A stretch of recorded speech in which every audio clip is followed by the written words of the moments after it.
Well, let's open our Bibles to the book of Exodus chapter 21 as we continue going through our study of the Old Testament.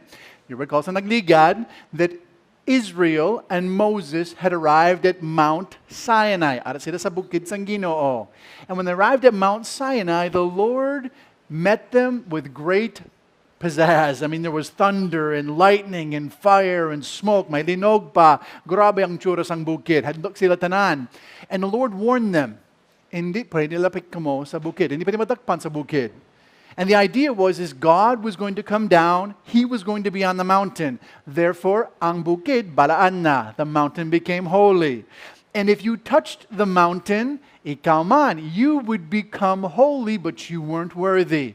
Kahit tanan-tanan mga tao sa lawayan, tanan-tanan mga tao may sala. And so if you touched the holy mountain because of God's presence, touching sa imo, you had to be put to death. But no one could even touch you. If you touched the mountain, they had to kill you with rocks or with arrows, because if they touched you, they would have to die because they had touched you, who had touched the mountain, who had touched God. All of this to emphasize how holy and righteous the Lord is, to show how much He is unapproachable by sinful men. It was quite the display, quite the show, as God appeared to the mga batasang Israel. But He had Moses come up, and He gave Moses pulo ka commandments, 10 laws. And these 10 laws had to do with our personal relationship with Jesus Christ, our personal relationship with God. 4 of them were our relationship to the Lord. 6 of them were our relationship to others, so that we could show our faith in the Lord. And the rules were, have no other gods. Hindi pwede mga Diyos. Have no idols. Do not take the Lord's name in vain. Do not forget the Sabbath day. Keep it holy. Those 4 had to do with the Lord. Para may dugang, the 6 that were for our relationship with others, honor your mother and father. Do not murder. Do not commit adultery. Do not steal. Do not lie. Do not covet. All of these we looked at are budlay gid. Ang tuod, they're impossible. We can never, ever live up to even these 10 commandments that God gave. And that was just the beginning. As we've talked about, there's 613 in all. But the point was never to be righteous. It was emphasizing how unrighteous we are. Always the purpose of the law is to reveal our desperate need for Jesus Christ. Holy God, panaog sa bukid, make sure that He tells people, lets people know, you cannot come to me on your own merit. You need Jesus. Well, that brings us to chapter 21 this evening. As we turn a bit of a corner, now let's pick up for a moment in chapter 21, verse 1, as we set the tone for the next 2 chapters. Now listen, Exodus chapter 21, verse 1, these are the judgments that you shall set before the children of Israel, before the people of God. Now stop right there, because we want to kind of paint the picture here. So in the lead chapter, in chapter 20, the commandments given for man had to do with showing our relationship to the Lord was impossible apart from Jesus Christ. But as we move forward now, we're going to get a different set of commands. The commands we're going to be looking at this evening are not para sa mga tao, they're not for individuals, they're for a nation. These are commands for a society. These are for para tanan-tanan, for sa bilog sa nation, the whole nation of Israel, that they would be 2 things. And there were 2 purposes, I think, that the reason why God gives these commands to a nation. Una, that there could be a safe nation. A nation that was not someplace you would be afraid to go outside, an orderly nation. Because we're going to see repeated over and over in these commands the responsibility and the consequences for actions. There is severe consequences. We're going to see more than once tonight that if you do something contrary to the laws for a nation, patay ka. Stricto gid. If you murdered, you were put to death. If you kidnapped, you're put to death. If you struck your parents, you were put to death. There were a lot of very strong rules, but they're not trying to make righteous individuals. It's to make a righteous nation. It's so that you can walk outside and not be afraid to go down the street at night. This is the heart behind the laws for a society, and they were to be reinforced by the judges. These were rules for the judges of Israel to implement in the society. But I think there's a second reason, not just for order and safety. God's going to give these rules, these laws, to make Israel different. Hindi pareho sila sa mga ibang nations. Lain-lain gid sila. They were meant to show their faith, show their knowledge of a living God by keeping these commands for a society. And we're going to see these commands in 5 categories this evening. We're going to see laws for servants, laws against violence, laws regarding animals. Believe it or not, there were laws for animals, laws regarding your property, and laws regarding morality.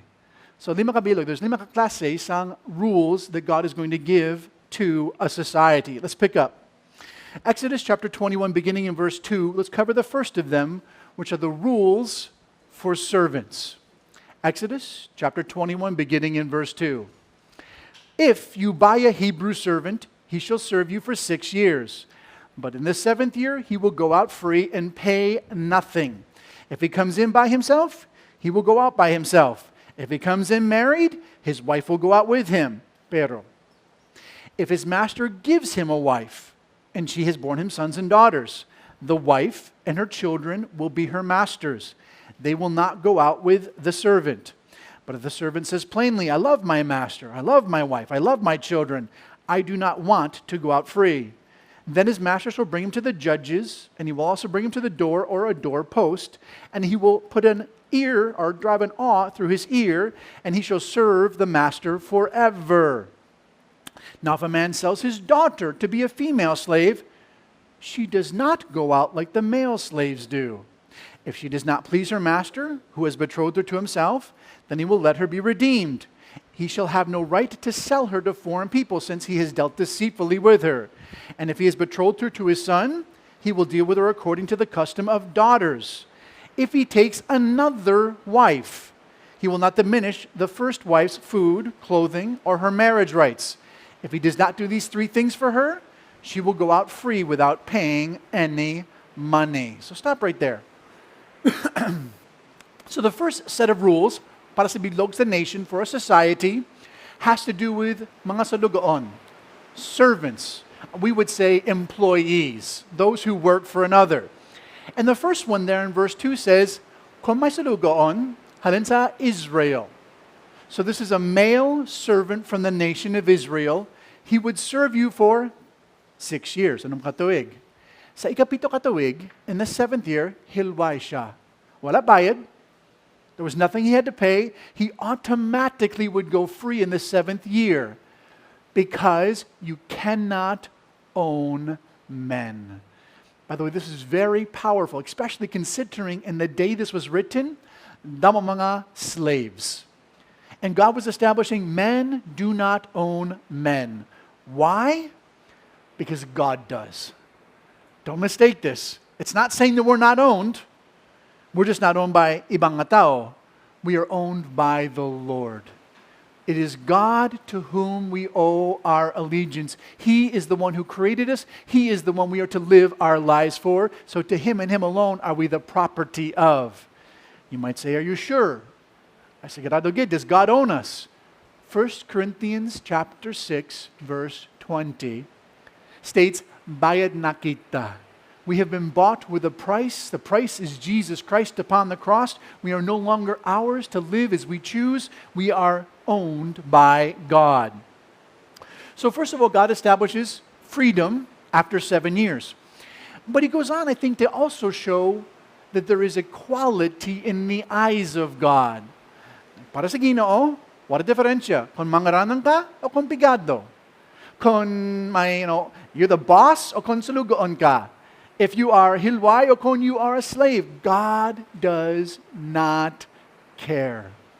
In fact, we read in Acts chapter 10, verse 34, and in Romans chapter 2, verse 11, God is not a respecter of a person's position. It makes no difference to Him. Para sa Ginoo, may duwa ka klase na lang.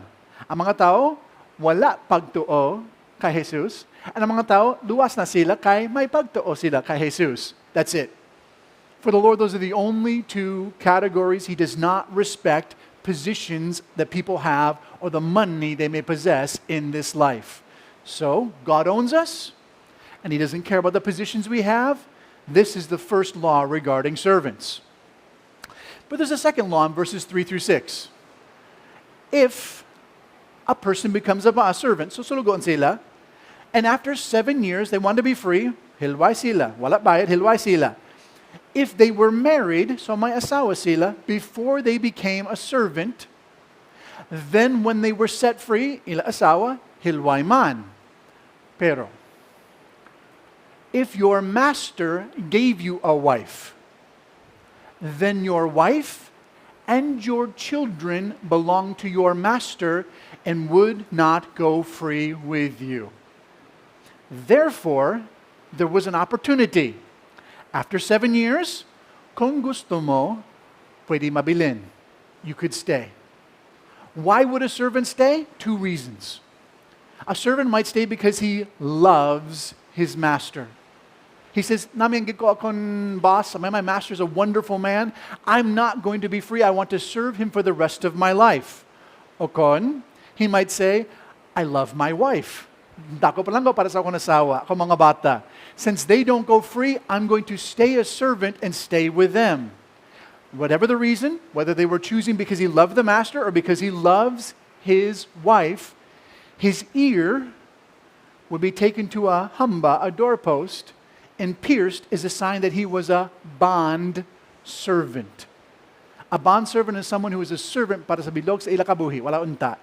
You will always be a servant unto that master. This, by the way, is picked up on in the New Testament. Paul the apostle would introduce himself as a bond servant of Jesus Christ. And you might wonder, what's a bond servant compared to a sulugoon na lang? Ano diferensya? Here's the difference. A bond servant is someone who says, I love my master. I choose willingly, no one's making me, akong pilit na lang, to give up my freedom and choose to serve for the rest of my life the one that I want to minister to and serve. And that's why Paul would say, I choose to serve Jesus Christ. Do we have to? Does God make us serve Him? No. Akong pilit na lang, atong pilit. Pes ka na no. God says, do you want to serve me? Hindi. Okay, you don't have to. We say, no, I want to serve you, Lord. Pwede man. We then become a bond servant of the Lord.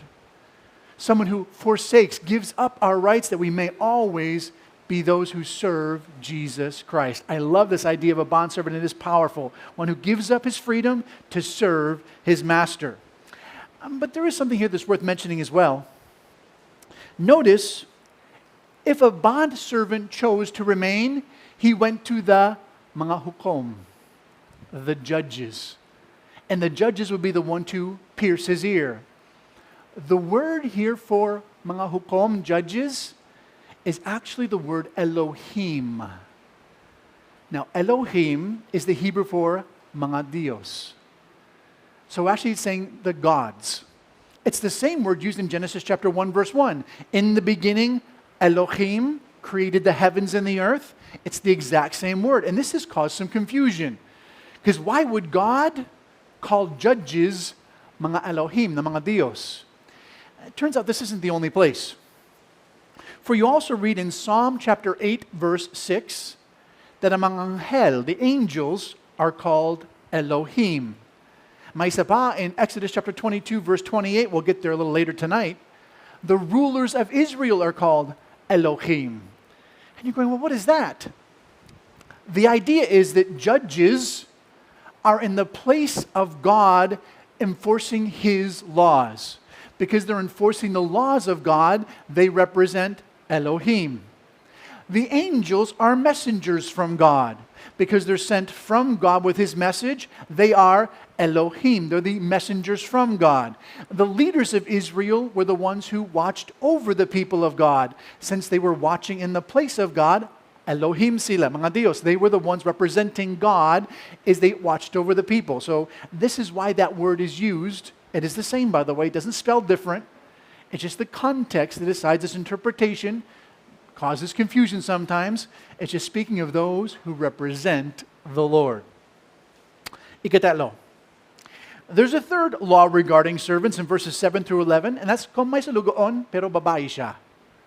May diferensya. Kung lalaki, tapos pita katuwig, hilway sila. Pero kung babae, hindi lang. A woman who became a slave would not be set free after 7 years.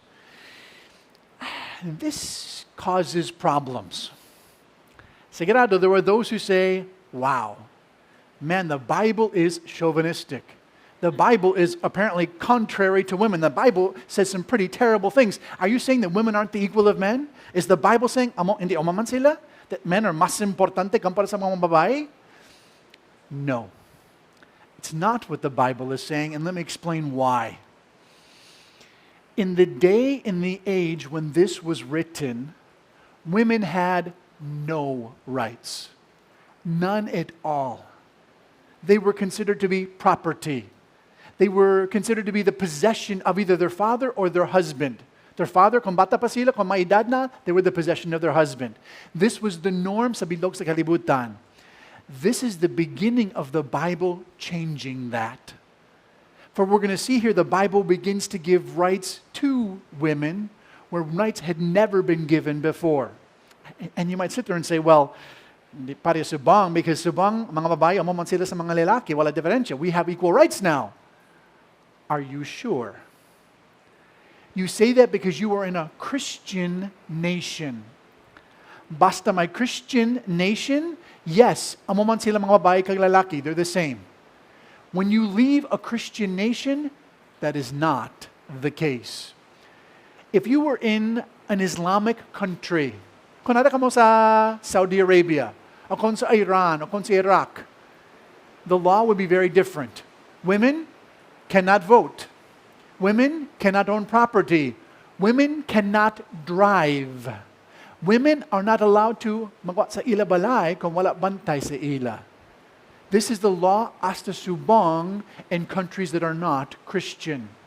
Because it was Christianity and the Word of God that began to establish that there is no difference between men and women. And it builds up to, by the way, in the New Testament, Galatians chapter 3 verse 28 says, there is no difference. Wala gid diferensya.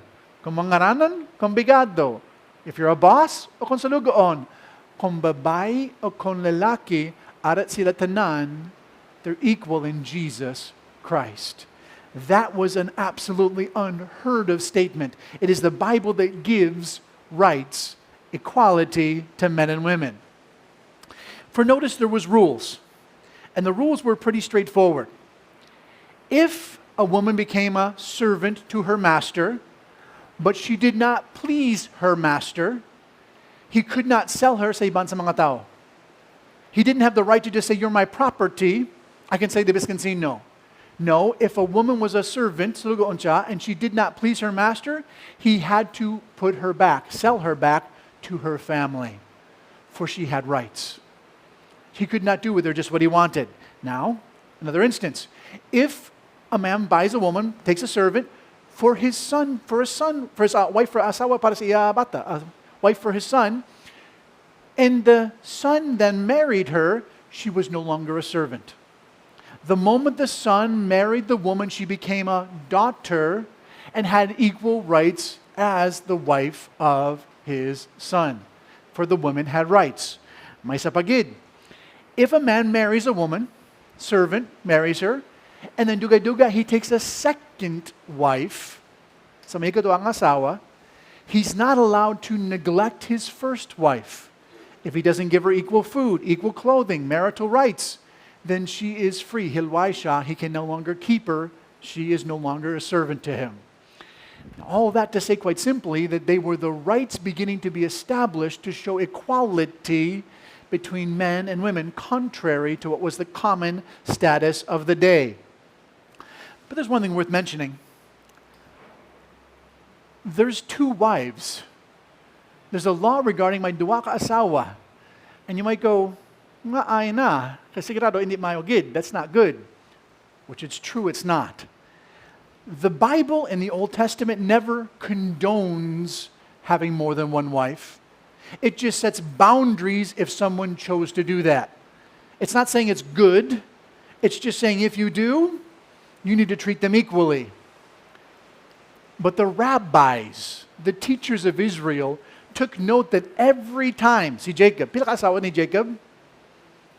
Si Leah, kag si Rachel. Dako problema kami duha ka asawa. Si Abraham naman. Abraham had Sarah, kag Hagar. Damo problema. And the rabbis went, abot.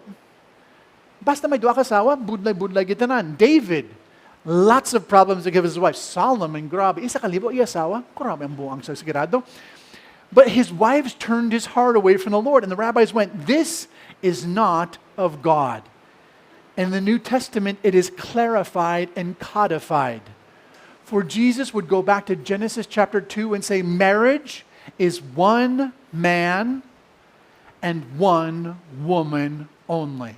So make no mistake about it. Sigurado gid, the Bible's very clear. Marriage is between one man and one woman. It is a picture that is meant to show us our relationship to Jesus Christ. Well, let's go on to the second set of rules. For in verses 12 through 27, we have the laws regarding violence. Now, don't use that one. That one's loud. Gahod gid. Exodus chapter 21, verses 12 through 27, the laws regarding violence. He who strikes a man so that he dies will be put to death. However, if he did not lie in wait, but God delivered him into his hand, then we will appoint a place where you may flee. But if a man acts with premeditation against his neighbor to kill him by treachery, you will take him to my altar, he will die. And he who strikes his father or his mother will be put to death. He who kidnaps a man to sell him, even if he's found in his hand, he will be put to death. He who curses his father and mother, put to death. If men contend with each other, so maaway sila, there's a fight, and one strikes the other with a stone or with his fists, but he does not die, wala patay siya, but he's just confined to his bed, kontindag siya naman, if he rises up and walks about his staff, he who struck him will be acquitted, but he will pay for the loss of time and provide for him to be thoroughly healed. If a man beats his male or female servant with a rod so that he dies under his hand, he will be punished.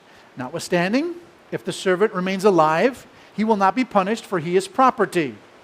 If two men fight, and they hurt a woman who is with child, busong siya, so that she gives birth prematurely, pero no harm follows, so buhi pa ang bata, he will surely be punished according to the woman's husband imposing upon him, and he shall pay whatever the judges determine. Pero if any harm follows, you give life for life, eye for eye, tooth for tooth, hand for hand, foot for foot, burn for burn, wound for wound, stripe for stripe. If a man strikes the eye of his male or female servant and destroys it, he will let his servant go free for the sake of the eye. If he knocks out the tooth of a male or female servant, he will let that servant go free for the sake of his tooth. So laws regarding violence. Now, mind you, this is para sa bilog sa society. This is laws for a nation. The first one is if you murder. If you kill someone, you lose the right to live. Ikaw man, mapatay. There's some debate today about the death penalty. Is there ever a justifiable good reason to take someone's life? The Bible is very clear. The death penalty is good. And we'll see why momentarily, but the death penalty is absolutely biblical. And if someone premeditatively, like kung may away sa imo tupad balay, and you get so angry with them, you kill them, you will be put to death. Life for life. Now, this does not mean you cannot go to war. War is not murder. War is a totally different word, is not the same as premeditatively taking someone's life out of anger. Going to war, pwede. If you murder someone, you die. Pero basi may aksidente. What if, example, may dua ka tao, obra sila, maybe may isa ka pala, and you turn around real quick and you're not looking, and you hit someone sa iya ulo, patay sila. It wasn't intentional, aksidente gid. What takes place then? God says there's a plan for that. If you accidentally kill someone, there will be cities set up where you can flee to. We read about those cities in Numbers chapter 35, verse 6. They're called the cities of refuge. Anong kabilog? There's 6 of them. 3 on the east side of the Jordan, 3 on the west side of the Jordan. If you accidentally killed someone, you could flee there and you would be safe. But the bottom line is to establish the value of life. Life is important because life is where we choose where we spend our eternity. And if someone takes a life, they take away the opportunity for that person to choose Jesus Christ. Therefore, you are never allowed to kill. It is an incredibly offensive act to take someone's life. And God said, if you take a life, you will lose your life as a consequence. Number 2, death if you disobey your parents. Grabe, gidni. Kung may bata, and the child strikes his parents. And the idea is a child is violent. Not like but like violently tries to hurt his parents. A child who tries to hurt his parents will be put to death. But ang isa pa, verse 17. If a child, is acting, he's yelling, singgit siya sa ginikanan, a child that gets angry and yells at his parents will also be put to death. And you might go, abaw, basi tanan-tanan kita mapatay. Not sure any of us would have made it. My goodness, you kill children for disobedience? Yes. Why? To teach children the importance of obeying your parents. I fear today we've gotten away from discipline. Parents fear disciplining their children. And because parents do not discipline their children grow up to be monsters. Sa lawaing gid. Mas mayo kung balbal imamata sang bata siya, when she's still little, gamay pa siya, compared to waiting till maedad na sila and they're now a criminal, they're now in prison. Basi they die because of what they did. Teach them when they're young by disciplining them versus waiting till they're old and now they're out of control. The Bible taught for a society there needed to be structure within the family. There needed to be discipline for children. You know, some of my favorite verses, not when I was a child, but subang I like them. Proverbs chapter 13, verse 24. He who spares the rod hates his child. We think we're doing him a favor. Oh, palangga akong bata, hindi pa niya mabalbal si iya, kalaoy, ah? No, not spanking your children is not loving your children. For we want to make sure that we're teaching them the consequences of their actions when they're still young, so they grow up learning to be a holy, righteous, God-fearing person. May isa pa. Proverbs 22:15. Sin is bound up in the heart of a child. Paano magawa? Balbal sa bulit. This is how you take sin out of a child. You teach them consequences for their actions. May isa pa. In case you wondered there was more, there is. Proverbs 23:13. Do not fail to correct your children. Hindi patay sila kung balbal ila bulit. I like that one, by the way. They may not like it. They may not enjoy it when they're young, but it will not kill them. It might actually save them. Now, tuwad gid ni. I should do that so strong. When I was a child, sang bata pa ko, my dad had this tradition. He would take his belt off. And I knew kung wa iya belt, oh, delikado para sa akon. But he would always tell me first, go to your room. You know, go over there and hula para sa akon. And I always thought that was part of the torture. Hula lang ko, wait for it. I knew it was coming, balbal sigurado. But that waiting was horrible. Little did I know, hula lang siya para hindi patson sa akon. He was calming down so he could deal with me in love and graciously. But he would come over and he would tell me, what did you do wrong? And I knew I would tell him, what's the response to that? What happens when you do something wrong? Balbat sa akong bulit. Okay, I'm going to spank you. And he would tell me 2 times, 3 times, but I don't know, whatever the time, whatever I deserved. And then he would take me, and he would do just that. He would never do more than that. He would say exactly what he did. If he said 2 times, I was spanked 2 times. If it was 3 times, 3 times na lang. And when he was done, he would always hold me, reassure me, I love you. I'm not doing this because I'm angry. I'm doing this because I need you to know that there are consequences to actions. And you know what? Sang bata, hindi namin gawin na. Pero sa may edad na ko, wow, was it some of the most loving things my father ever did. He taught me from a young age that my actions had consequences. Do not fail to discipline your children.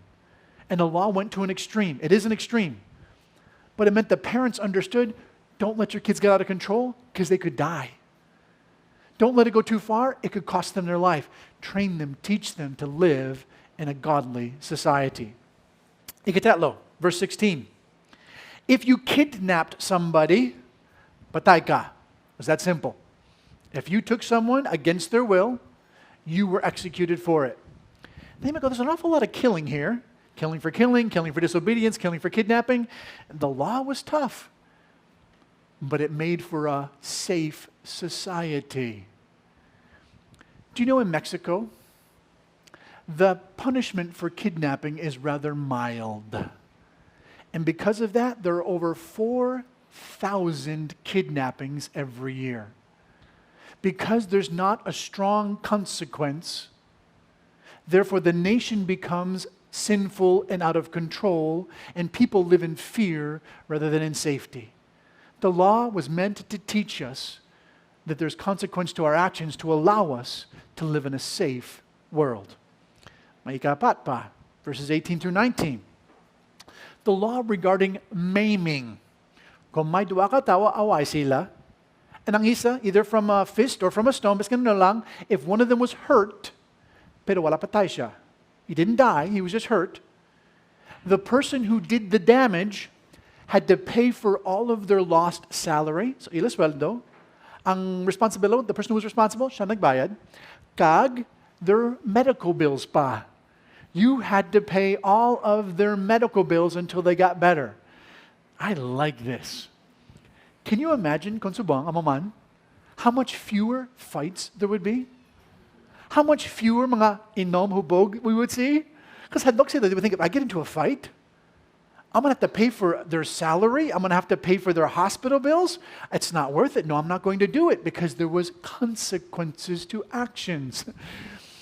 You know, sang ara kami sa bukid, sa Himamaylan, may kilala ko, duwa ka tao. Ang nalan nila, ano ba actually was their name? Kampol. Kay, sa iya kamot, kampol na, wala kamot. Kay maaway, they got into a fight and his arm was chopped off by a machete. Actually, there were 2 of them that had this happen to them. Because they get hubog, they don't think, and there's no consequence for what they do. Imagine if you had to provide for a family for the rest of your life because of a stupid decision. It would make you think twice before you did it. Ikalima. What if you killed your servant? Notice in verses 20 through 21. If you killed your salugoon, you also were put to death. Now it says here, you will be punished. But that word punished is avenged.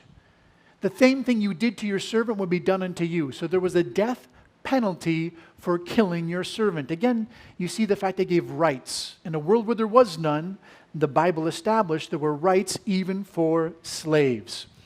But suppose your servant recovers. Now, you got mad at them, pero maayo na sila. They became okay again. But even if they recovered, if they lost an eye, if they lost a tooth, you had to set them free for the sake of their eye or their tooth. For there was accountability for your actions even if it was your property, it was your servant. God was establishing rights even for those who had no rights. Ikanom. What if you kill an unborn child? Seryoso, gid ini. For the scenario is this. May duwa ka tao away sila. And maybe the wife gets in between, pero busong siya. And the angry man tries to strike the other angry man, but he hits the woman instead, and it forces her to have a premature birth. Pero, buhi pa ang bata. Basta buhi pa ang bata, what would take place was you had to pay whatever the husband demanded. You had to pay and the judges would ratify it. But it's going to know you had to pay for your actions. And then it goes on to say, eye for an eye, tooth for a tooth, wound for a wound, burn for a burn, arm for an arm, leg for a leg. The law said whatever you did to others would also happen back to you. This has been confused, though, in the past. Some would think the law is vindictive. You hurt me, I'm going to hurt you. I have to, the law said so. It's going to know, what about sa akon? I'm going to do the same thing back to you. The law was not vindictive, the law was restrictive. The law is saying you can only do what was done to you, you cannot go further. Kay kung tuod gid, if we're honest, listen, if you hit me and I lose an eye, I want to take both of yours. If you hit me and gwa ako nunto, I want to take all of your teeth out. Because we are vengeful people. We are angry people when it comes down to it. We are not fair or just. And so the law tried to say, no, you can only go as far as what happened to you. The law was not vengeful, it was restrictive in your response. But Jesus took this a step further. For Jesus would say in Matthew chapter 5, verses 39 through 44, the law says, eye for an eye, tooth for tooth. But I say to you, turn the other cheek. Just be wronged. Take the damage. Do not be vengeful. Be kind to those who hate you. Go further. Love your enemies. For when you love your enemies, you become the children of your Father in heaven, for He loves us. And we were sa una, His enemies contra sa iya. And so I love this picture of the fact that ultimately the law builds towards a loving response, not a vengeful one to others. But there is an interesting scenario. What if the bata dies? Kung may away dua ka tao, and ang pusong, the pregnant woman, she loses her child. What happens then? The answer is death. If you kill an unborn child, the law said you then were put to death. Which answers a debate that we have sa bilog sa kalibutan subong. Is it okay to have an abortion? Does a woman have a right to terminate her pregnancy? And the answer is quite firmly no. God says that child is alive. That child is a person, and it is a life for a life. Sad to say, sa Philippines, kada tuig, there's an average of 400,000 abortions. Pero sa bilog sa kalibutan, it's 40 million abortions. This is the state of our nation today because we have lost the compassion and the understanding of the importance of life. Halin sa bata. Psalm chapter 139 verse 13 tells us that I was intricately made, knit together in the inward parts of my mother. Life begins at conception. What happens is the world tries to convince ladies it's not a child. The world tries to say, tissue na lang, hindi tuod-tuod nga tao na. And what they miss is the devastation, and it is devastating. My heart goes out for ladies, I know them. I know a number of them who have had abortions, and it is devastating, it's crushing to them. Because they realize in their hearts afterwards what took place. Now, don't get me wrong, there is forgiveness. There is incredible grace, and I think one day there will be a glorious reunion with many children who women never met because of this, because of forgiveness through Jesus Christ. But the point is simple: for a society to have respect of life, halin sa bata, from conception, life is critical, life is precious. Let's go on to the third one. Laws for a society regarding animals.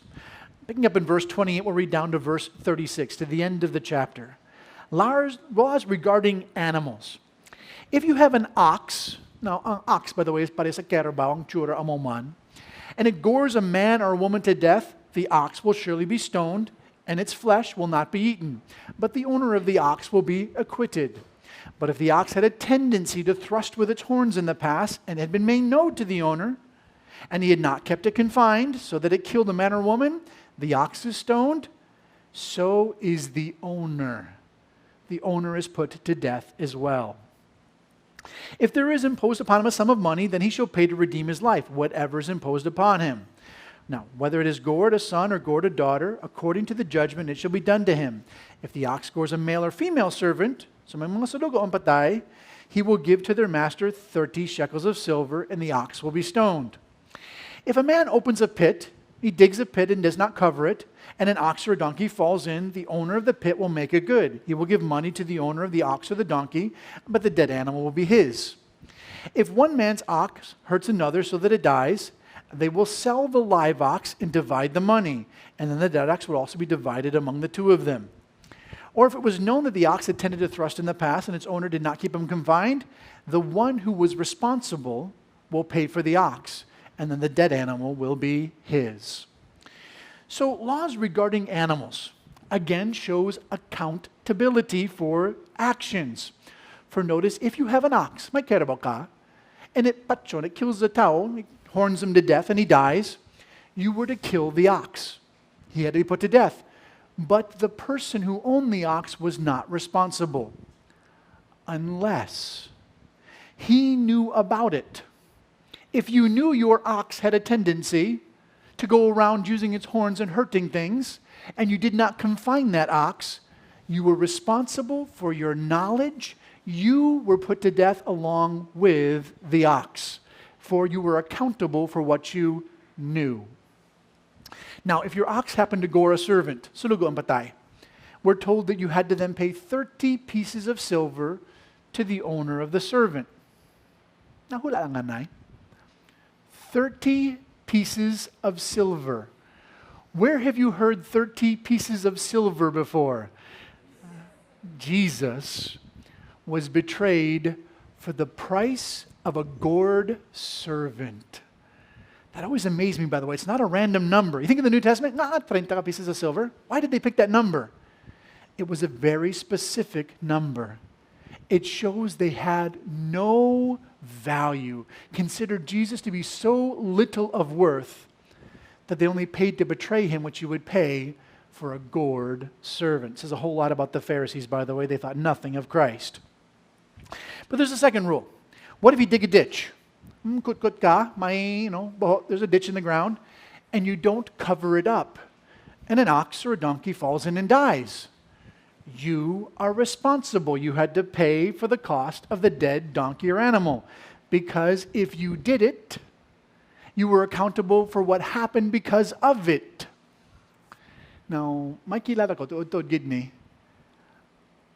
I know someone who died in a bubon sa bukid because it was not properly covered. It was not properly guarded. And she fell in and drowned. And the idea is, if that happens, if you dig something and you don't take care of it, whatever takes place, you are responsible for the outcome. You get that, Lo? What if your ox kills another ox? Well, if your ox kills another ox, then you have to sell the live ox, and you split the money, or split the dead ox, and you have to go between. Like, dua, use half and half. Each of you gets half of the live, each use half of the dead. But if your ox had a tendency to gore, if you knew there was a tendency for your carabao to go around horning things and it killed another ox, then you had to pay for the dead ox, and you got the dead ox as a reward for yourself. And the idea is simply this. We are responsible for what we know. An example para sa inyo. Kung may ido, and you know that dog has a tendency to bite things. Pero wala banta, you don't keep people safe from it, and it comes and it bites a child. Who's responsible? The dog or the owner? It's the owner who's responsible. Now, if the dog had never bitten anybody before, that's not the owner's fault. The owner did not know. But if you know your dog has a tendency to bite and it bites someone, you are now liable. And this is all that the law is trying to establish. Your actions, even your knowledge, you know your dog tends to bite, you know your caribou tends to horn, you are responsible and accountable for it because we make excuses. We love to make excuses. Hindi akong responsibilidad. Ang salat sang bata lang. He got too close to the dog. Did you know the dog bit? Well, yes. Well, then it's not the child's fault, it's your fault. We are accountable for our actions unto the point of where Jesus would say, actually in Matthew chapter 12, verse 36, every single word we will one day be accountable for. We are accountable for our actions. We are accountable for our words. We are accountable for our thoughts. All of these, the law said we can be and will be judged by. Ikapat. There's a fourth out of 5 categories that we see in regards to the law, and that has to do with property. Let's pick up in chapter 22. The laws regarding personal property. We'll read down to verse 15. If a man steals an ox or a sheep and slaughters it or sells it, he will restore 5 oxen or 4 sheep for the theft. If a thief is found breaking in and he's struck so that he dies, there will be no guilt or bloodshed. But if the sun is risen on him, there shall be guilt for his bloodshed. He will make full restitution. If he has nothing, then he shall be sold for his theft. If the theft is certainly found alive in his hand, whether a donkey, ox, or a sheep, he will restore double. If a man causes a field or vineyard to be grazed, he lets his animal loose, and it feeds in another man's field, he will make restitution out of the best of his own field, the best of his own vineyard. If a fire breaks out and catches the thorns, so that the stacked grain or standing grain or the field is consumed, he who kindled the fire will make restitution. If a man delivers to his neighbor money or an article, mga gamit, and it's stolen out of that man's house, if the thief is found, he pays double. If the thief is not found, then the master of the house will be brought before the judges to see whether he has put his hand into his neighbor's goods. For any kind of trespass, whether it concerns a donkey, an ox, a sheep, clothing, or any kind of lost thing which another claims to be his, the cause of both parties will come before the judges, and whomever the judges condemn, he will pay double to his neighbor. If a man delivers to his neighbor a donkey, an ox, a sheep, or an animal to keep, and it dies, is hurt, or driven away, but no one sees, then an oath of the Lord shall be between them both, and he has not put his hand on his neighbor's good, and the owner shall accept it. He shall not make good. But if in fact it is stolen from him, he will make restitution to the owner by paying double. If it is torn in pieces by a beast, then he will bring evidence, and he will not have to make good for what was torn. If a man borrows anything from his neighbor and it becomes injured or dies, and the owner is not being with it, he will sure make good for it. If the owner was with it, he does not need to make good. It was hired, and it came with the hire. So laws on property. In the laws on property, the first one we see is if you steal something. There in verses 1 and then 3 through 4. Kung may kawatan, if you stole an ox, you had to replace the ox with 5 oxen. So kawarang kerabaw, ang bayad para sa mo was 5 ka kerabaw. If you stole a kanero, a kanding, either one of those, you had to restore 4. If you were caught with it still in your hand, you still had to pay double. So basta they catch you and you can actually return the animal, it was not free. You still had to pay double what you had tried to take. Because the whole idea is there was a consequence for your actions. If the penalty, ang pinahan, para makawar ang 1,000 ka peso was bayad 1,000 ka peso, I would go and steal very often. Because the penalty is just the equivalent of what I took. If I get caught, I just pay it back. If I don't get caught, 1,000 na, I have 1,000 pesos. Pero if the penalty for stealing 1,000 pesos is 2,000 pesos, hula lang anay. Mahal gidi na. I might think twice before I did it. It's a stronger penalty that would make me think twice. And kung wala kwarta ko, I would be sold as a slave to pay my debt. Oh, sigurado, then you're really kind of thinking twice because that means there is strong consequences for my actions. Galatians chapter 6, verse 7, God is not mocked. Whatever a man sows, that will he also reap. The idea of the law was to teach consequences. But number two, notice there is a law regarding self-defense. Kung may kawatan sa lotso mabalay, ikaw mapatyon sa ila because you were afraid for your life. You're laughing. Did I say that wrong? When my wife laughs, I go, basi ako nilang kasala na. If you kill a kawatan who comes into your house, there was no penalty. This is interesting. This speaks of the right of self-defense. The Bible says if someone is threatening you, threatening your family, you have absolutely every right to protect yourself up to and including killing the intruder. And there's absolutely no consequence for you because they were threatening your well-being. Bottom line, if you want to own a handgun, if you want to own some way to protect your family, the Bible says absolutely that is okay. So long as, don't miss this, your life is in danger and you are afraid for your safety. For the conclusion, the clause is given, if you have a kawatan who breaks in during the day and you kill him during the day, then you will be put to death. Kung sa gabi, pwede mapatyon sa iya, pero kung sa adlaw, hindi nga. The idea is during the day, there are people around. There's other opportunities. You can call out for help. Therefore, you're not justified in taking someone's life because you were not in imminent danger. Self-defense is allowable, but only when there is no other options. So says the law. Ikatatlo. What about if you have damaged property? This one's interesting. Verses 5 and 6, damaged property. Suppose you have a kanding, ako na may carabao, and you do not tie him up. Lagaw-lagaw siya. He goes into imo tupabalay, into his neighbor's property, and he starts to eat their sugar cane or their mais, kung bis ka na no lang. What happens to the property that's been damaged? Whoever owns the kanding or the carabao will pay the value of whatever the animal ate. May isa pa. What if you start a fire and the fire gets loose and it burns your neighbor's property? What happens? You replace the value of whatever was burned. These make me laugh. Kaya isang aray sa bukid, permi, and law, may kanding, paglabay sa asamong balay. Why don't you tie them up? They would come eat our plants, they're come eating our flowers. Bas ganun lang. May kanding. I would walk out the door in the morning. Ara mang kanding. Kay sino kanding ni?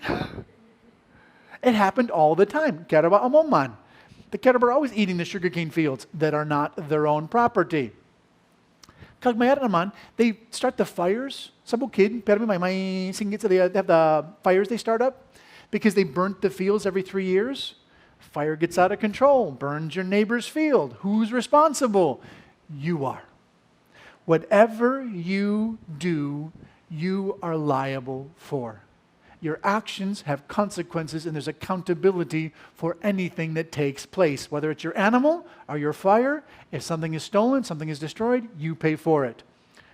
Although, interesting, the Bible does here establish property rights. This is quite a statement, by the way. We assume this is okay today. We assume this is normal because our laws are based upon biblical laws. But this is one of the first times you saw the idea that I have my stuff. This is my property, my house, my possessions. I own them and you cannot take them. You're not welcome to them. And if you destroy them, you must pay for them. But you could actually eat from someone else's field. Your animals could not, but you could.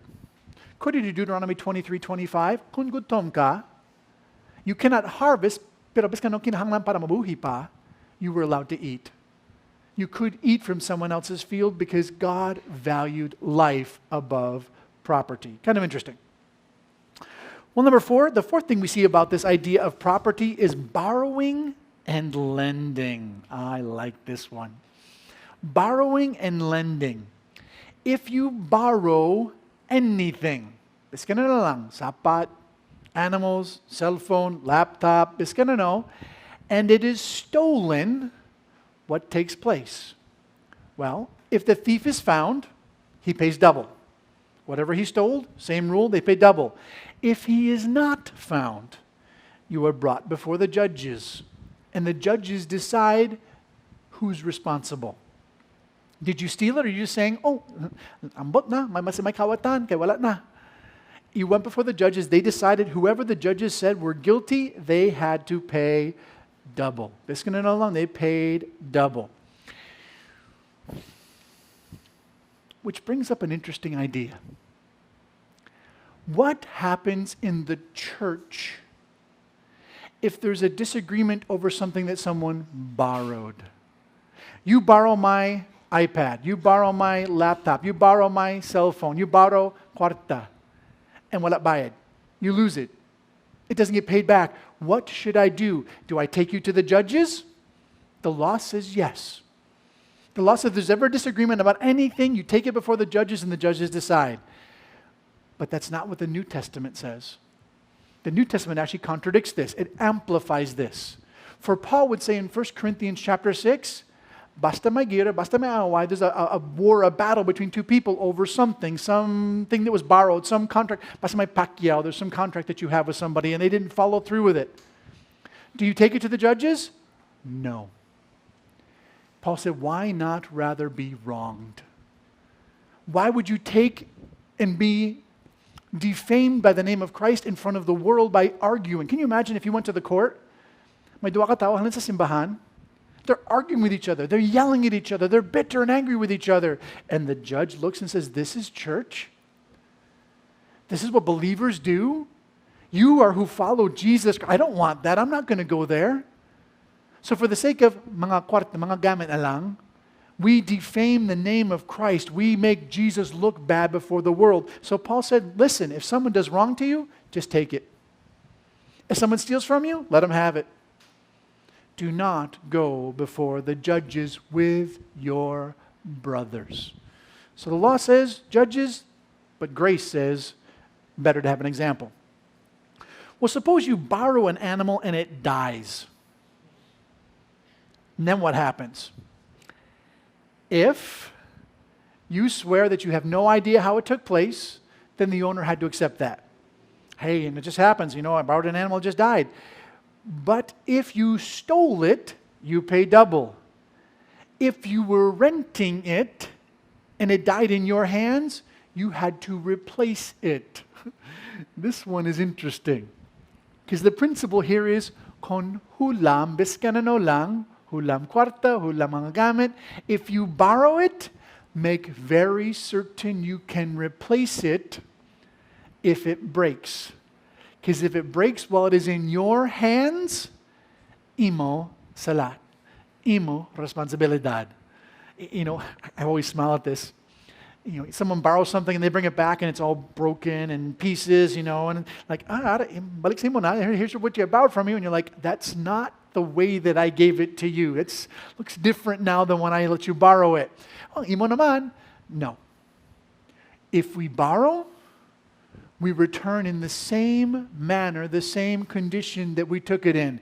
If we cannot return it in the same condition, we replace it. The Bible, again, gives responsibility, accountability, even in how we borrow things with our actions. Ikalima, sa katapusan. The fifth and final class of rules for a society has to do with morality. Laws regarding a moral society. Let's pick up in verse 16. We'll read down through to the end of the chapter. If a man entices a virgin who is not betrothed, and he lies with her, he will surely pay the price of the bride for her to be his wife. If the family utterly refuses to give him, he shall pay money according to the price of the bride. You will not permit a sorcerer to live. Whoever lies with an animal will be put to death. He who sacrifices to any god except the Lord will be utterly destroyed. You shall not mistreat a stranger nor oppress him, for you were strangers in the land of Egypt. You will not afflict a widow or a fatherless child. If you afflict them in any way, and they cry out to me, I will surely hear, And in my wrath I will become hot, and I will kill you with the sword. And your wife will be a widow, and your children fatherless.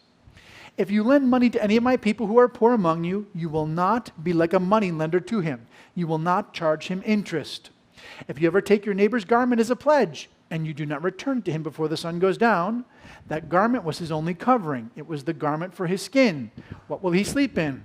And it will be when he cries out to me, I will hear, for I am gracious. You will not revile God or curse the ruler of your people. You will not delay to offer the first of your ripe produce and juices. The firstborn of your sons you will give to me. Likewise, you will give your oxen and your sheep. It shall be with its mother for 7 days, and the 8th day you will give it to me. You will be holy men. You will not eat meat torn by beasts in the field. You will throw it to the dogs. So laws regarding morality for a society. Number 1 is premarital sex. If a man seduces a woman, if a man seduces someone who is not engaged, not married, and they have a relationship, that man must marry that woman. The law said if you make the mistake, if you mess around, look at your husband, look at your wife, because that's who you're going to be with for the rest of your life. Although there was a condition. If the father said, wala chansa, sigurado hindi na. The dad goes, not you, you are not going to marry my daughter, you still had to pay the price. That's going to bayad, para sa asawa, whatever price would be paid, whatever dowry was required, you would still pay the father. And the idea is, don't go messing around before marriage, for it brings consequences. There is a result that comes from it. You are tied to that person then for the rest of your life. You may not like them, you may not love them, but you mess around with them, welcome to your husband or your wife. There is a tendency, now by the way, I'm not suggesting that just because there is a mistake that becomes the person you marry. I understand the law said that. The New Testament gives more wisdom on it. Be wise in who you choose to spend your life with. But there is this idea that hindi pwede mabana-bana asawa-asawa. That is absolutely wrong. If you are having relationships with someone, get married. If you do not want to have marriage, stop having the relationship. That's the cut and dry of the law. If you're having intimate relationships, get married, because marriage is the only place where that is allowed. If you do not want to get married, then cut it out. That's what the law states. Pretty black and white. Number 2, idol worship, verses 18 through 20. You do not let a sorceress live. Now, the idea of a sorceress is someone who dabbles in the demonic. There are people, by the way, you see those illusionists, they can use kind of cool tricks. Actually, may kilala ko sa college. It was amazing the things he could do. He could make a rope levitate. Wasn't touching it, it was just a little rope would hover off of his hand. You're going, paano ina? Grabe gid namin eh. And he could make like cool card tricks that just seemed amazing and fantastic. But he would tell you it's all illusion. There's no magic to this. It's just all sleight of hand and illusion. And he uses an opportunity to share the gospel. He'd get people watching and he would preach Jesus to them. No problem with that. But those who dabble in the demonic, tarot cards, astrology, messing with any kind of channeling of spirits, all of these things are dabbling in the demonic, and they're incredibly dangerous. They're forbidden, and therefore God said those who do that, put them to death. If you messed with the demonic, you were executed. You were also executed, verse 19, if you had relationships with an animal. This is interesting. It's a little awkward. There's a reason why it's awkward. We live in a Christian nation. Because we live in a Christian nation, there is a strong sense of morality about what is right and what is wrong. Countries who do not have that have very different ideas about what is acceptable. And quite frankly, there are places even in the world today where this is not something that is uncommon, but is absolutely profane. It is actually considered a form of idol worship. And those who did it were to be executed because intimacy is only acceptable in a marriage between a man and a woman. The Bible is crystal clear on this. The only place where intimacy is allowed is in marriage between one man and one woman. Hebrews 13:4 says marriage is honorable, but only amongst men and women. Also, there was execution for anybody who sacrificed to another god. So, idol worship naman. Kung mahalad sa ibang sa mga Diyos, patay ka. Which is interesting, because it has a powerful New Testament picture. When we put anything else other than God first in our lives, we spiritually die. John chapter 15, verse 4 and 5 says that if we are abiding in the vine, as we abide in Jesus Christ, may bunga, buhi pakita. If we are detached from the vine, we die. Spiritual idolatry, putting anything before the Lord, brings spiritual death. We need to make sure that we're always putting Jesus first in our lives. But any kind of idolatry brought death according to the law. Number 3, morality regarding strangers and orphans. There in verses 21 through 24. You were not to mistreat strangers, because Israel was a stranger in Egypt. You also were not to mistreat widows or orphans. Mga bala, mga wala tatay, you had to show kindness to them. For if you did not, if you were mean to the mga balo and the mga wala tatay, they would cry out to God and He would hear. He would get angry. God, initcha, you don't want God angry, by the way. It's never good when God says He's angry. It's not a good thing. And He would send the sword and kill you so that your wife would be a balo and your children would have wala tatay. There was a consequence of action. Stone for a stone, eye for an eye, tooth for a tooth. Whatever we did to others is exactly what would happen back to us. Which is why the New Testament, by the way, shares and tells us we are to be known by our love to one another. Hebrews chapter 13 verse 2 tells us to entertain strangers. Ang mga wala kilala, mabulig sa ila. Why? Because you may be entertaining an angel unaware. James 1:2 says that true religion is to care for the widows and the orphans. We are to be known by our love for one another. We are to pour out the grace and love of God upon others. Why? John chapter 13, verse 35. We are known as Christians by our love for one another. So the mark of a believer is exactly what it is here, exactly what the law said. Show kindness to strangers, widows, and orphans. Number 4. The law regarding lending. Oh, pamatigid ini. Namin gid ko ni. Kung may hulam sa iban sa mga tao, do not charge interest. What is it? The dungganon? Yeah, sa lagid na. O kana 5-6 that you have out there? Sa lagid nan. We are not to be making money off of the backs of others who are hurting. I was talking to my wife the other day. May kilala mga pigado. They'll take a loan. And the interest is so high on the loan, there's no way for them to pay it off. And so all they can do is go to another lender to take out a second loan to try to pay off the first loan.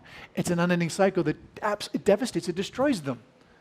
Because you are breaking the back of the poor just to make a peso. And God said, do not do it. In fact, Proverbs 28:8 says, the person who makes money by charging interest will lose it. In fact, God will end up giving it to those who want to help the poor. And this brings in a very important principle. Should we ever lend money or should we ever borrow money? The New Testament deals with this, by the way, very clearly. It says in Romans chapter 13, verse 8, owe no man anything except to love one another.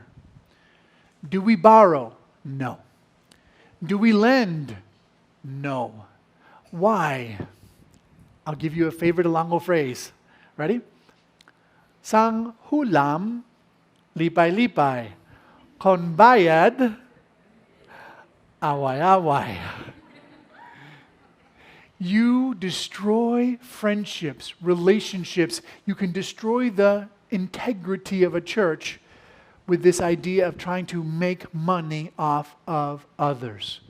What as believers are we to do? Help. Kung pwede mabulig sa ibang sa mga tao, bulig na lang. Hulam, hindi, bulig lang. If I have it, give it. If I don't have it, there's nothing I can do. But just be there to minister. Do not take advantage of the hardships of others. This is the law. Number 5, leadership. We're told in verse 28, do not revile the leaders. Now, hula lang anay. For the word leaders there is again the word Elohim. It's the word gods.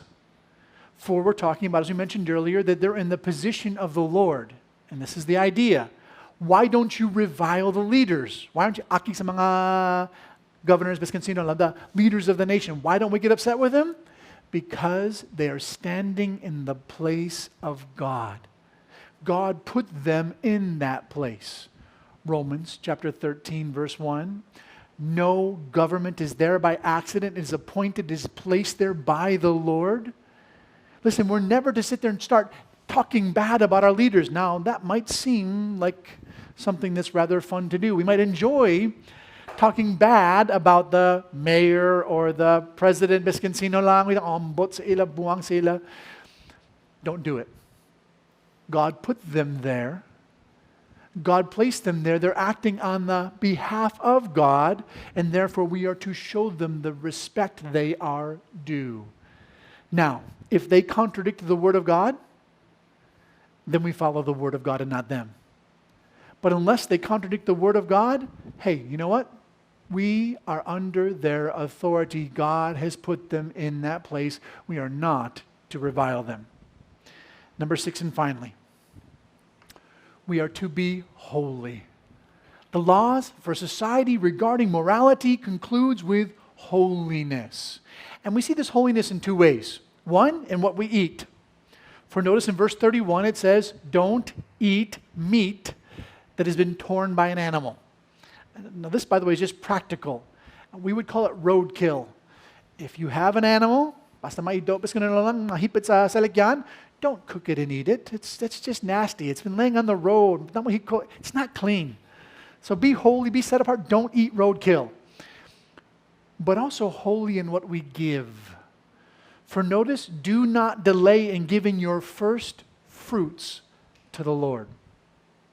Now, first fruits speak of the best of what we have. The first of our crop, the first of our sueldo, even the first of our children, the first of our animals. All that is the very best in our life, we are to be giving to the Lord. Why? Let's say I wanted to help somebody out. May kilala ko, pigado sila, wala bayo, they needed clothing. And I said, pwede mo balik ko sa imo. I have some clothing.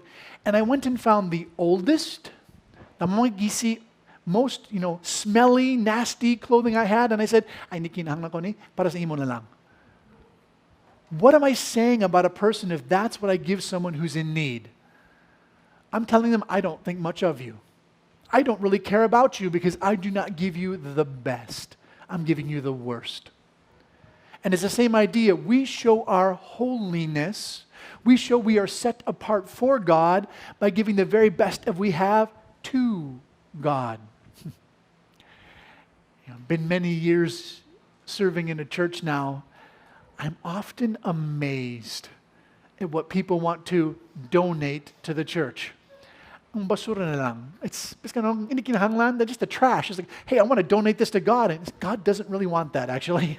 It's okay. You can keep it. It's yours. You can take it to the trash bin so I don't have to. Why do we give the worst to the Lord? The call for society is to give the best, to show our heart, to show we are holy. For the word holy means balaan, set apart, dedicated to God. And this is what God desires from not just individuals, but a society, a nation as a whole.